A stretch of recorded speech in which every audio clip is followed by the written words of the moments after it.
আজকে আমরা দুই শব্দ দিয়ে ইংরেজি বাক্য বানানো শিখব।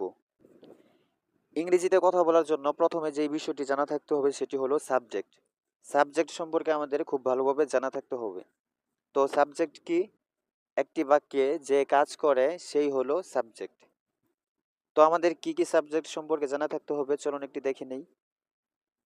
এইখানে দেখুন I, we, you, they, he, she, it এইগুলো হলো সাবজেক্ট।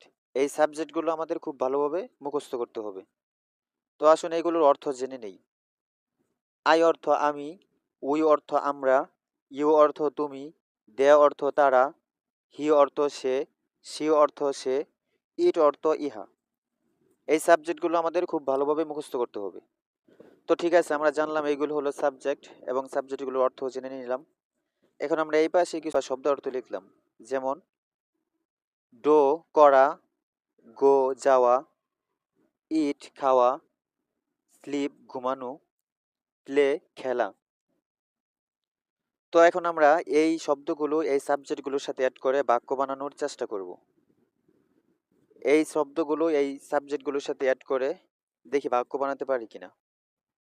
তো এইখানে দেখুন I do, we do, you do, they do, he does, she does, it does. I do আমি করি, উই ডো আমরা করি, ইউ ডো তুমি করো, দে ডো তারা করে, হি ডাস সে করে, শি ডাস সে করে, ইট ডাস ইহা করে। এইখানে দেখুন প্রথম আয়ের সাথে ডো হয়েছে, উ এর সাথে ডো হয়েছে, ইউর সাথে ডো হয়েছে, দেয়ার সাথে ডো হয়েছে। কিন্তু যখন হি সি ইট আসছে তখন ডো এর সাথে এস বা ইএস যুক্ত হয়েছে। এটা হলো গ্রামারের একটি নিয়ম। সিম্বল সেন্টেন্সে যদি থার্ড পারসন সিঙ্গুলার নাম্বার হয় তখন শব্দের শেষে এস বা ইএস যুক্ত করে পড়তে হয়। আমরা এখানে জাস্ট এতটুকু মনে রাখবো যে হি সি ইট অথবা যদি কোনো নাম হয় তখন তার শেষে এস বা ইএস যুক্ত করে পড়তে হয়।